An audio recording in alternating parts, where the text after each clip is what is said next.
ity ny ampita-potoan'ny radio Madagasikara izay arahana amin'ny televiziona malagasy moa no arahantsika amin'izao ankehitriny izao misa 4 mianadahy ianareo no hiditra ampita ny tsara ho fantatra ny amin'ny distrika maro samihafa any amin'ity fiarahantsika ity ho any mahabo any avy hatrany isika satria efa dia vonombonao ny namana Aurélien Rakotiniaina resaka fanentanana momba ny herisetra no entiny amintsika eo aorianan'izay kosa dia efa miomana ianareo avy any Amboasary Atsimo any tahitsina Ambinijoro hitondra indray ny lafiny fambolekazo izay ndao ohatra Aurélien Rakotiniaina efa voninao ianao ampita-pitao amafisina ny fiarabana ny mpiara-miasa rehetra ary ny mpiainy ny fandaharana ny ampita-pitaon'ny radio sy ny televiziona malagasy amin'izao maraina izao miainga avy eto Mahabo tokoa izahay no mandray ity fandaharana ity nahazo tombony amin'ny fandaharana mahakasika ny fanatsarana ny fomba fiasa hampidirana ny hetra aty amin'ny faritsy Menabe ny distrika ny Mahabo ny kominy Ambonivohitsy ny Mahabo sy ny kominy Ambanivohitsy ny Ankilizato no nahazo fanentanana faobe ka nahitana ndry zareo avy eo anivon'ny faritra Menabe sy ny centre fiscal ny chambre de commerce no niara-niasa amin'ireo avy ao anatin'ny fiadidian'ireo kominy izay voalaza ety ambony ireo ho an'ny Mahabo naharitra 2 andro ny fanentanana mahakasika an'izay fomba fampidiran-ketra izay ka nanentanana andreo olom-pirenena sy ny mpandraharaha mba hanefa ny adidiny ao anatin'izay fampidiram-bola amin'ny kitapom-bola mpanjakana izany. Nahazo tombony manokana ireo tompon'ny siklopusy eto Mahabo izay efa manodidina ny 700 mo ny siklopusy mihodina eto an-tampon-tanàna Mahabo amin'izao fotoana izao. Nentanina izy ireo handohan'ny hetra izay voafaritsy ny fanjakana tokony halohan'izy ireo. Ny avy amin'izy ireo kosa dia ny fangatahana ny fe-potoana hahafahan'izy ireo manefa ny adidiny mahakasika an'izay fandoavan-ketra izay sambany moa vao nahafantatra izany izahay hoy ireo tompon'ny siklopusy eto Mahabo ary tsy miamboa didy fa mangataka ny fanatsarana ny fomba fiaraha-miasa ahafahana mampiditra izany vola tokony hiditry ao anatin'ny kitapom-bola mpanjakana izany. 2 andro ny teto Mahabo ary ny toy tao Ankilizato izany. Tsara ny andro eto Mahabo raha ny tontolon'ny ity andro ny alarobia ity. Raha herinyaina Aurélien sy ny ekipa avy aty an-toerana ho any ampita-pitao ny radio sy ny televiziona malagasy. Radio Madagasikara en Mahabo FM 7.0 tebokaro MHz. Feony Menabe.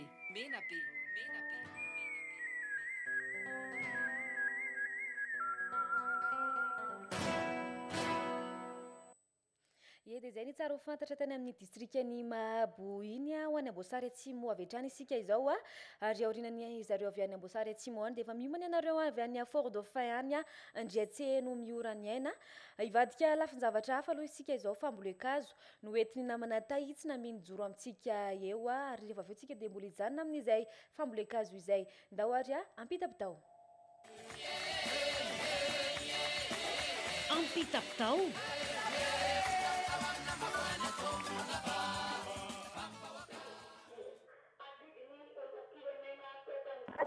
rehetra ny fambolekazo ka nitondra ny anjara birikiny amin'ny fanamaintsona ny Madagasikara ny tafika malagasy aty amin'ny faritra Anosy. Zanakazo be rozy miisa 500 no novolena tany amin'ny camp militaire 519 compagnie Sapona aty amin'ny distrikany Amboasary Atsimo izay nahitana ny avy ao amin'ny BM3 ny brigade multimission 3 izay misehatra eo anivon'ny CCO Kéré aty Anosy sy Andry izay miaraka amin'ny terrain 5 ao Taolagnaro izay tarihiny général Pilas izay tompony anjaikitra voalohany eo anivon'ny CCO Kéré aty Anosy sy Andry. Natao izao mba ahafahana miaro amin'ny rivotra sy ny nositany ary mampirisika ny olom-pirenena tsirairay ihany koa ireo eo anivon'ny CCO Kéré mba hanjanjara mavitrika amin'izay fambolekazo izay ary tsy amin'ity taona ity ihany fa tokony atao isa-taona amin'ny fotoana fambolekazo izay fandraisana anjara amin'izay fambolekazo izay zany resaka fambolekazo fa amin'ny lafiny toetrandro dia mafana dia mafana ny eto amin'ny komina ambonivohitra ny Ambohidratsimo amin'izao fotoana izao. Taitsina Ambindroro sy ny ekipa rehetra ho an'ny ampitapitaon'ny radio sy ny televiziona malagasy. Ampitapitao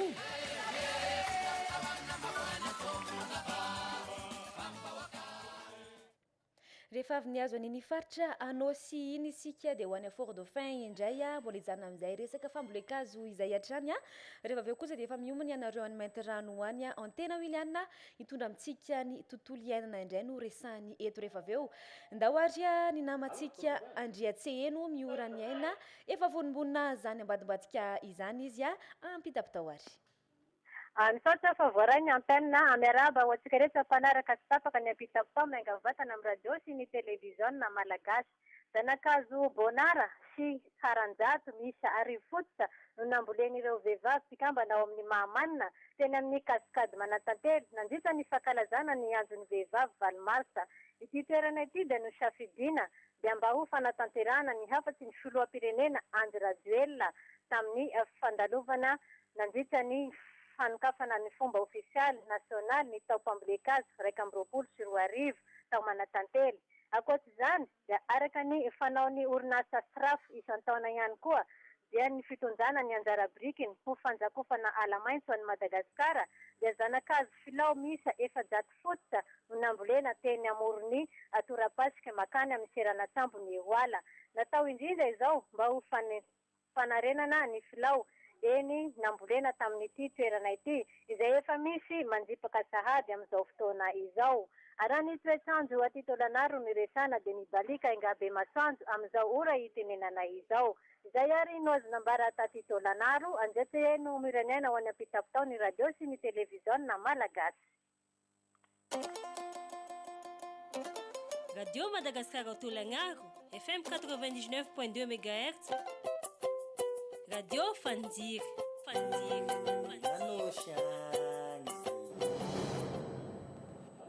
Ye dia mankasitraka anao Andriatseheno miora ny aina ny taditrany izay tsara ho fantatra teny amin'ny distrika ny Tolanaro teo izay fa efa vonona ihany koa namantsika avy any mainty rano ho any hitondra indray ny lafiny tontolo iainana. Aorianandry zareo avy any mainty rano dia efa miomana ihany koa nareo avy any Full Point ihany Francisco ny akony Valomarsa indray no entiny amintsika eto fa izao alohantsika dia andray any namana Antena Williana ampitapitao ary.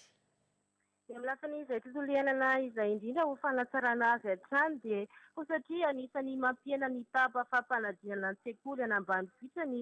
fampitsara ny ray aman-dren'ny mpianatra mandefa ny zanany an-tsekoly rehefa fotoam-pahavaratra maintsoatra tahaka izao noho ny fahasahiranana sy noho ny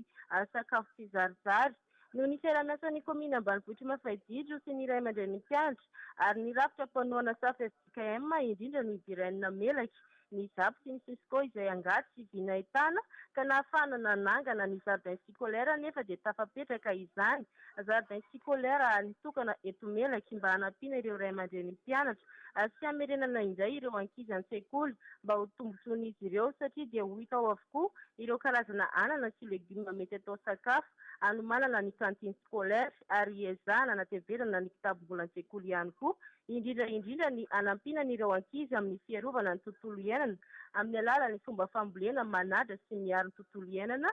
sy manatsara ny nofotany amin'ny fampiasana ny zeripaitra na compost. Nasiana fanatsarana araka izany ny jardin sekoly io ny Valomarsa teo no nankalazana ny Valomarsa tany an-toerana ihany koa ary fotoana natokana ny fanomboana ny asa mba ahafahan'ireo ankizy manohy ny fianarana sy fambolena mikadry ny tontolo iainana. Izay ihany koa nasautaina satria mainty rano Eliza Angelo Antena Williana mainty rano any ampitapitao ny radio sy ny televiziona malagasy. Radio Madagasikara ao mainty rano FM 750 tebokaro MHz feony Melaky. Dia izay no maresaka avy any mainty rano any ho any Full Point sika izao ary aorianany Full Point dia efa miomana ianareo any Vaingan-drano any Boutchonnet Argent hitatitra indray lafiny sosialy amintsika eto Francisco efa vonona ao ary ianao ny akony Valomarsa kosa no entiny namana Francisco amintsika eto ndao ary ampitapitao. Ya, ny tao amin'ny renivohitr'ny komina Mandodabe no izy ny fanamariana ny valomarsa androny rivavy ho an'ny distrika ny taomasina faharoa tamin'ny ity taona raiky amby roapolo amby roa arivo ity. Miavaka ny fankalazana satria ankoatra ireo fikambanam-behivavy maro avy ao an-toerana dia tonga ihany koa ireo vehivavy avy amin'ny komina manodidina. Etsika maro no mankalazana ny andro natokana ho an'ny vehivavy ity. Ankoatra ireo fanentanana maro samihafa izay mampisongadinana ny sofototra tokony hisahan'ny vehivavy. Ankoatra ny etsika maro samihafa izay mampisongadinana ny sofototra tokony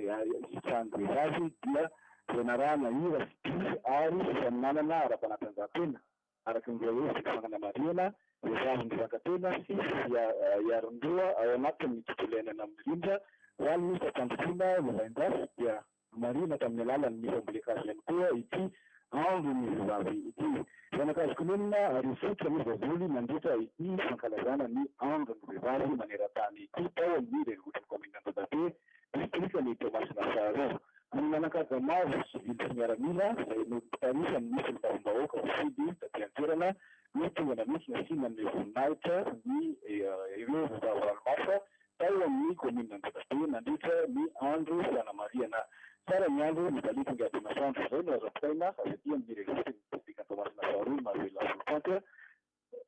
Francisco Ferdinando ary Fabrice ho an'ny fanfindarana mpitapitao amin'ny radio Madagasikara. Radio Madagasikara au full point. FM 7.0 tebokaro megahertz. Feony mahavelogno.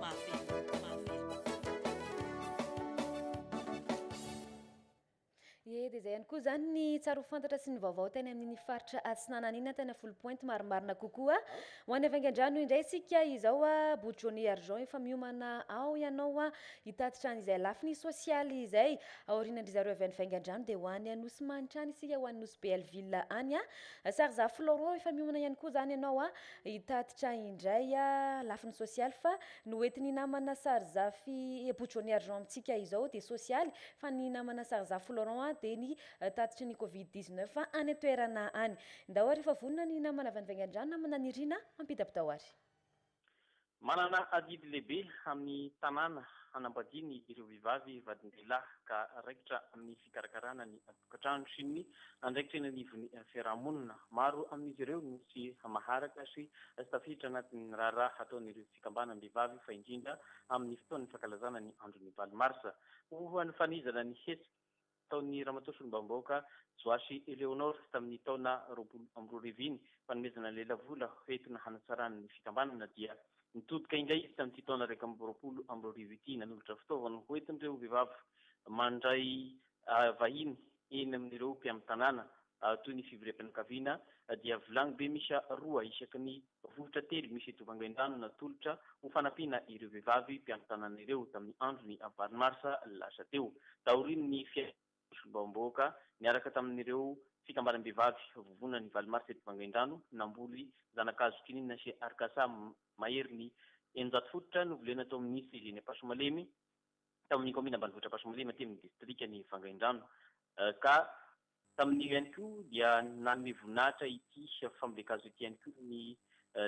député voafidy teto amin'ny distrika ny Vangaindrano Ramansoa Edmond izay nisolitena ny vady na misy mahita toerana ny vady ny Solombavam-bahoaka ity. Ka ny filohan'ny vovona ny vehivavy valo marsa Ramatoa Donety no nitarika izany sy ny lefitra faharoa ny fiadinan'ny distrika Ramatoa Marivavy Yvonne Nirina izay ka nitondra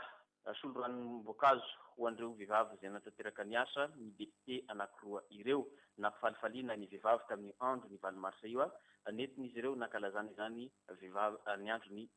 andro iresepirenena ho an'ny vehivavy valo marsa izany. Izay no azonay ampitaina mankety amin'ny distrika ny Vangaindrano Boutronné Argent RNM Vangaindrano ho an'ny ampitapitaon'ny radio Madagasikara sy ny télévision malagasy. Radio Madagasikara au Vangaindrano FM 101.2 MHz. Radio Feumi Menangara. dia zay ny lafiny sosialy fa hivadika kely amin'ny lafiny fahasalamana indray isika izao ho any Anosy Belleville any aoriana ry zareo avy any Anosy Belleville dia ho any Belohandro indray isika Elio Fidelisy efa mila mivononao ianao aorianan'izay namana Sarzafy Florent hitatitra ny makasika an'izay hoe Covid-19 fa any an-toerany any ndahoary ampita-pitao misaotra fa voarainy anteny ary miaraba an'izay mpanaraka ny ampita-pitao amin'izao maraina izao araka izay tokoa dia noho ny ezaka izay nataony ny mpitondra aty an-toerana sy ny fizakana fohy be tamin'ny famatsiana ny fanafody sy ny fitaovana nentina niady amin'ny aretina Covid-19 izany dia eo koa izay ny fanentanana maro samihafa izay nataon'izy ireo dia niena ny fiparitany sy ny koretina coronavirus aty an-toerana amin'izao fotoana izao. Araka ny nambarany tompon'andraikitra ara-pahasalamana eto Nosy Be dia misa 800 ny olona nahitana ny koretina coronavirus izany tamin'ny alalan'ny PCR nanomboka tamin'ny fahavalo volana febroary 2024 mandraka omaly. Amin'izao fotoana izao dia 756 ireo olona izay mbola manaraka ny fitsaboana, 4 amin'izy ireo misy fahasarotana eo amin'ny fahasalamana. Na dia izany aza tsy mitatra manara-maso ny fampiarana no fepetra miaraka amin'ireo mpitandro ny filaminana ireo mpitondra fanjakana aty an-toerana. Marina fa vavahady roa no afahana miditra aty Nosy Be amin'ny alalan'ny seranantsambo sy amin'ny alalan'ny seranam-piaramanidina. Omaly dia nidina teny amin'ny seranantsambo sy tany amin'ny seranam-piaramanidina ireo mpitondra fanjakana aty an-toerana mijery ny fampiarana izany fepetra sakana izany. Nambarany préfet de police Mananjara Lucin fa amafisana bebe kokoa ny fampiarana ireo fepetra amin'ireo toerana roa ireo vavahady izay afana miditra sy mivoaka ny tanàna Nosy Be dia ny seranantsambo sy ny seranam-piaramanidina izay rehetra izay natao hoy ny préfet de police mba tsy hampitombo indray ny fiparitany sy ny koretina coronavirus izay hita fa efa komansy resy izany amin'izao fotoana izao. Izay nazambara avy aty Nosy Be raha eritreritry ny fahasalamana fa amin'ny toetrandro tsara ny andro milamina ny fiainam-ponina andavanandro raha amin'ny ankapobeny dia ho azany izay fiparitany sy ny koretina izany. Florent miainga mivantana avy aty Nosy Belleville ho an'ny ampita-pitaony radio télévision malagasy. Radio Madagascar à Nosy Belleville FM 99.2 MHz Radio Nosy Magnitry. Ie zay ny vaovao tany amin'iny Nosimanitra iny zany ny Nosy Belleville any fa hivadika amin'ny lafiny sosialy indray sika izao ho an'ny Belohandro ihany ary aorinany ry zareo avy any Belohandro ry Elio Fidelis dia ho an'ny Tsoromandidy andray sika Jenny Hermalala hijanona amin'izay lafiny sosialy izay hatrany. Ndao rehefa vonao ny namana avy any Belohandro Elio Fidelis ampita-pitao ary. Ya isaoranatsika namana mpiara-miasa avy any Anosy nanolotra ny antenne aty amin'ny distrikany Belohandro. Misy ny atsikasa izay natao teto anivon'ny commune Beloa, distrikany Belohandro izay miompana indrindra amin'ny fahafahany vehivavy tsirairay mizaka tena sy ahay andray andraikitra amin'ny sehatra sy tontolo misy azy ireo tsirairay mba ahafahany mitaky ny zony amin'ny mahavehivavy azy mba isiany miralenta. Izany atsikasa izany dia nirahana tamin'ny projet CRS izay manatanteraka ny tetikasa maharo izay vatsiny vondrona USAID vola ka anisany manana anjara asa lehibe ihany koa amin'ny fanentanana ny fampiovarany vehivavy amin'ny sehatry ny asa tsirairay. Nasaina manokana tamin'izany ihany koa ny solombavam-bahoaka voafidy tao amin'ny distrikany Tsiombe Ramatoa Masgola Mali izay anisany nitondra ihany koa ny anjara borikiny amin'ny fampizarana traikefa ho an'ireo vehivavy teo lasa matianina amin'ny tontolo ny asa ahafahany mizaka tena sy mampiroborobo ny tontolo manodidina ny vehivavy rehetra. Namafisy ny Ramatoa solombavam-bahoaka teto fa mila manana fahasahina ny vehivavy rehetra raha teo tonga amin'ny sehatra ambony ny asa sy dingana izay eritreretiny ahatafita ny tenany. Tsy ambanin'izay ihany koa fa dia hiparitaka manerana ny distrika efatra ato anatin'ny faritra Androy ihany koa ny fikambanana AMM na koa Androy miara-mivoatra malaky izay tarihany Ramatoa solombavam-bahoaka Masgola Mali aty amin'ny faritra Androy. Izao atsikasa fampiofanana ny vehivavy izao dia atao isaky ny commune rehetra misy ato anatin'ny distrikany Belohandro ho fampiovarana hatrany ny vehivavy tsirairay ahay andray andraikitra ho lavitry ny tahotra. Izay no maresaka azo ampitaina avy aty amin'ny faritra Androy, distrikany Belohandro, Elio Fidelis ho an'ny fandaharany ampita-pitaony radio pirenena malagasy sy ny televizionna malagasy. ampitapitao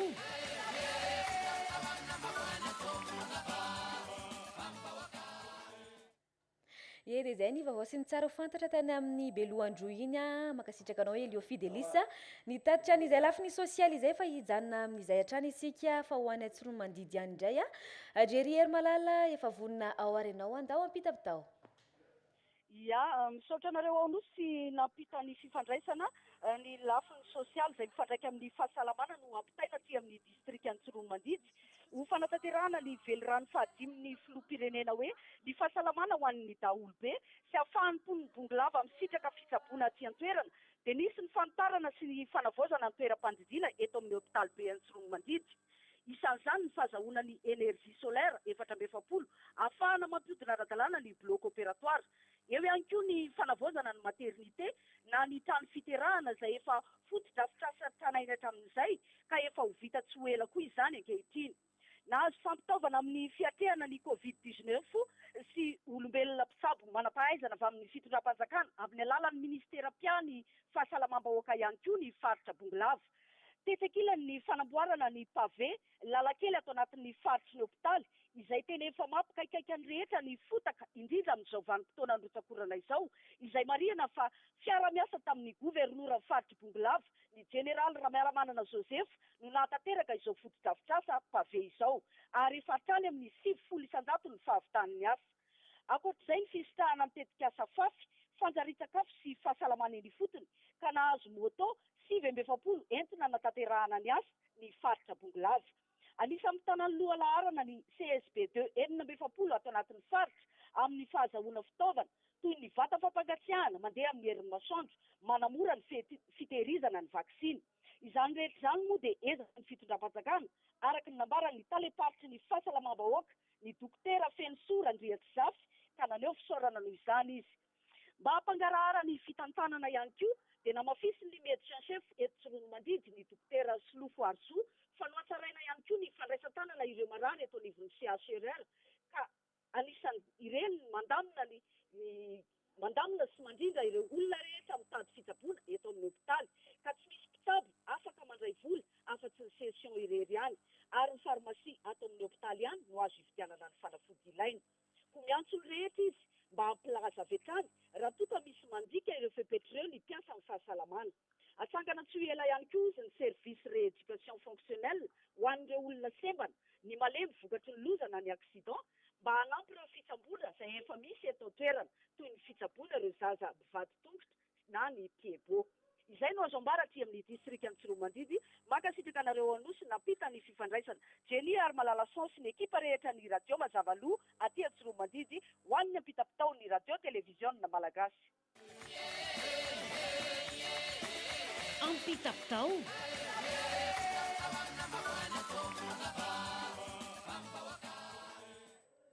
rehefa avy any amin'iny faritry Bongolava iny isika dia hiazo any mandry tsara indray fanamboaran-dalana indray no entiny namana Georges Arson amintsika eto izao aorianan'izay kosa dia efa miomana ianao ry Nofitiana Jeannot avy any Mitsinjo any hitatitra an'izay lafiny fahasalamana mahakasika ny Covid-19 izay indray rehefa avy eo efa voninao ary ianao Georges Arson fanamboaran-dalana inona kosa ary ny tsara ho ampita amin'izany rehetra izany ampitapitao.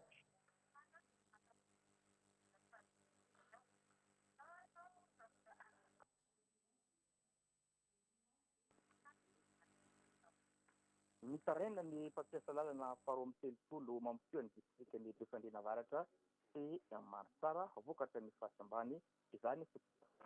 izany ka ao amin'ny toerana antsoina hoe Vitavilo izay sahabo 730 kilometatra mialan-drenivohitra Mansara no ahitana izany fahasambana izany. Manoloana izany indrindra dia tsy miravoravon-tanana ny mpitondra fanjakana sy ny olom-bofidy manodidina izany toerana simba izany. Fa avy hatrany dia nanao asa atagna maro nanarina izany lalana izany ka lalana sahabo 20 metatra eo no nifanomboana ny fokon'olona tao Bitavilogna izay nitariny ny tanàna voafidy anatin'ny komina ambanivohitra Kalandy nanarina izany lalana izany. Ny tantona dia ahafahan'ireo mpampiasa ity lalana ity sy mivezivezy ankalalahana ary tsisy fahasaranana mandalo amin'izany lalana izany. Ny fanteran'ny foto-drafitrasa sy ny ireo fiara vaventy mitondra entana izay tena mavesatra ary manapitso ka zany ny firotsaka ny orana amin'ity fahavaratra ity no anisan'ny antony mahatonga ny fahasimban'ny lalam-pirenena fa roa amby telopolo. Etaeta ny mpampiasa zany lalam-pirenena fa roa amby telopolo zany ny fijerena manokana hanarenana izany fa mahasarosahirana ireo mpamily. Tontosa izao fanamboaran-dalana izao dia vokatra ny fanohanana ny olom-boafidy tentira ny mpandrara ara-toekarena izay ny farimbona tamin'ny fanohanana amin'ny fanamboarana zany lalana izany. Fa etin-daniny kosa dia nampiseho modely fakantahaka ireo vehivavy mpivarom-panafody aty amin'ny distrikany Marsara ka namboly zanakazo manodidina ny fomba-pahasalamana sy liberasiranana eto amin'ny renivohitra Marsara. Zanakazo Mantaly akasiaro 200 fototra eo no voavolon'ireto vehivavy mpivarom-panafody reto ny andro ny 8 Marsa lasa teo izay tafiditra anatin'ny tetika sy fanasarana ny fiaraha-miasa matotra eo amin'ny piasan'ny fahasalamana sy ny mpivarom-panafody izany. Fanamby apetraka reto mpivarom-panafody reto ny hampitsimboka sy ny fikarakarana izany zanakazo novolena zany mba hasatsarana ny tanjona. Fankasitrahana no nasesiny tompona ndraikitra amin'ny fomba-pahasalamana tamin'izao ezaka nataony reto vehivavy mpivarom-panafody izao. Mibalika aingabe masoandro aty amin'ny renivohitra Androna mandry ny tanàna izao Zaharson sy ny efa rehetra miainga avy teny distrikany Marsara ho any ampitapitao ny radio sy ny televiziona malagasy.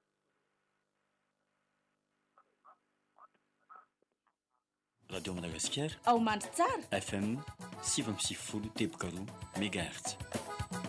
feon'Androna.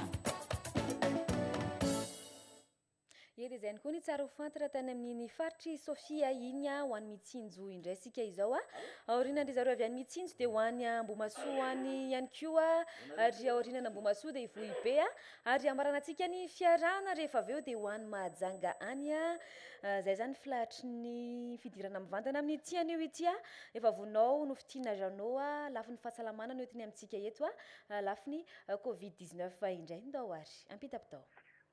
Olona anankiroa amin'ireo telo natao fitonena Covid-19 ny fantatra fa mitondra ny valanaretina coronavirus ato amin'ny distrikany Mitsinjo ary tranga 7 kosa no nahitana sorotsaretina. Tamin'ny fakana Kasinga natao TDR na ny test diagnostic rapide natao tany Mahajanga nahafantara an'ireo vokatra ireo. Fantatra ihany koa fa mpianatra no nahitana reto tranga voamarina ireto. Manoloana amin'izao fidiran'ny coronavirus eto amin'ny distrikany Mitsinjo izao dia entitra mibaiko sy fanapahan-kevitra amin'ny raisin'Andriamatoa lehiben'ny distrik sy ny solombavambahoaka ny Madagasikara voafidy taty an-toerana ny amin'ny fampiarana avy hatrany ireo fepetra sy fihetsika sakana rehetra ialana mety ho faritahan'ity valanaretin-dratsy ity. Ka ho an'ny mponina ato amin'ny distrikany Mitsinjo tsy hakanavaka rehetra dia tsy maintsy manao arovava orona na aiza ny toerana le fanasana tanana amin'ny rano sy savony matetitetika fanajana ny elanelana indrindra ihany koa fa tsy farofahana ny famorovory. Etendanin'izay dia niraisin'ny teto anivon'ny farim-piadidim-pampianaran'ny Mitsinjo sampana santé scolaire sy ny avy eo anivon'ny fahasalamam-bahoaka Mitsinjo ny famendrahana ranom-panafody mpamono virus HPH nanenika ireo sekoly rehetra eto tapitanànany Mitsinjo. Tsy maintsy mampiasa DLM na ny dispositif de lavage des mains ihany koa ireo sapandrara rehetra na miankina na tsy miankina amin'ny fanjakana ny antoko-pinoana sy ny antoko-pivavahana. Marina fa efa nahiditra hopitaly any Mahajanga ireo tranga voamarina ireo hanaraka fitsaboana. Randriambololonyaina Roger nofitiana janao Mitsinjo ho an'ny ampitapitao ny radio Madagasikara sy ny televiziona malagasy. Ampita-pitao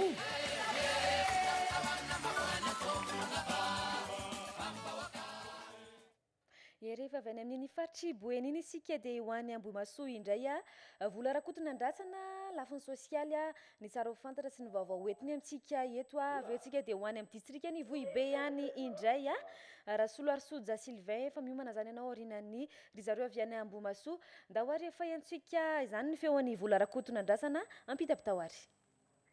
Mankasitraka na manao anosy ao nahatsapa ny mponina sy ny mpianatry ny EPP ao amin'ny fokontany Ampeviahitra na koa hoe avaradrano Ambohimanatrika ato amin'ny commune Ambohimasoa renivohitra fa ny sedra fahasahirana na tanteraka ny ampita ny tanàna vokatry ny fahasimbany tetezana ao aminy. Tetezana izay mampita fokontany roa dia Ambohimanatrika sy Ampeviahitra araka ny nambara teo. Nanapa-kevitra noho izany Andriamatoa Handrantomanarivo Lucien René izay taleny ity EPP ao antoeran'ity hanentana ireo vondron'olona ifotony ny farany herinandro teo anarina izany tafiditra indrindra amin'ilay antsoina hoe tetikasa ny sekoly fanekena eo anivon'ny ministera amin'ny fanabeazan'ny pirenena ka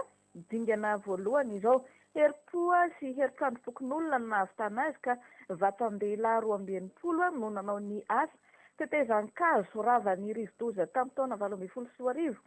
ity toerana ity izay efa nosoloana beton tamin'ny taona 2024 kanjo tapaka indray vokatry ny fatomombanana ara-teknika sy ny ranobe loatra ihany koa ary niteraka indray izany fahasahiranana izany ny ambin'izay mbola azo nampiasaina tamin'ny beton sy ny hazo nampiasaina tamin'izy mbola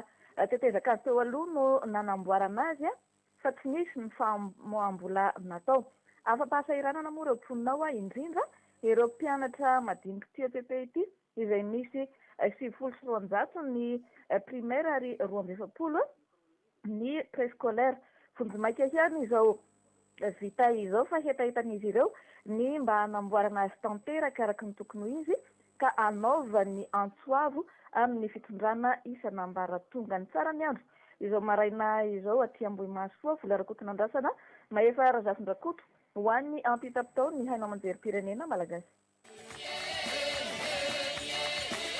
Ampita-pitao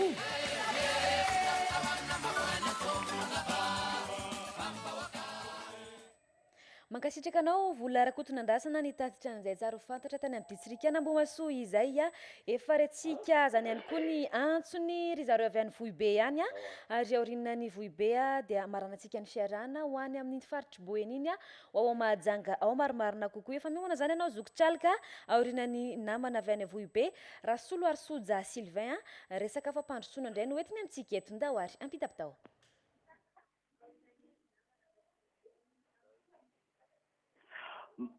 Maro ireo foto-drafitrasa izay vitany fitondram-panjakana aty amin'ny distrikany Vohibe amin'izao fotoana izao toy ny tohadrano fanamboarana ny tetezam-by amin'ny lalam-pirenena fa 7 ny trano Belitsatsa sy ny posta vasen'ny gendarmerie-pirenena ao amin'ny komina Ralana Taramena ny trano tsena ny famatsiana fitaovana ny sekoly sy ireo mpianatra amin'ny alalan'ny Arinakanto eo ihany koa ny fananganana ny hopitaly Manarapenitra izay efa ho andalam-pahavitana ny jiro manazava ny tanàna ny fananganana ny sekoly EPP ao amin'ny Fokotany Amboza komina Ralana Maripaika eo amin'ny lafiny serasera dia ny fahazahoana famatsiana fitaovana émetteur TVM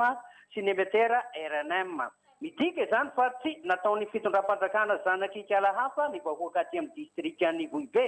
nampanantena ny vehivavy sy ireo tanora tsy anasa ato amin'ny distrikany Vohibe ny ramatoa governoran'ny faritra Iorombe tamin'ny fandalovany taty amin'ny distrikany Vohibe izay niaraka nakalaza ny andro maneran-tany ho an'ny vehivavy fa hametraka ivitoeram-piofanana lehibe eto Vohibe mba ahafahan'ireo vehivavy mizaka tena sy miaron-doha amin'ny fiainana ka hiteraka fampandrosoana eo anivon'ny fiarahamonina amin'ity taona 2024 ity. Rasolo Arsoja Sylvain RNM Vohibe ho any ampita-pitaon'ny Radio Madagasikara sy ny televiziona malagasy. Ampita-pitao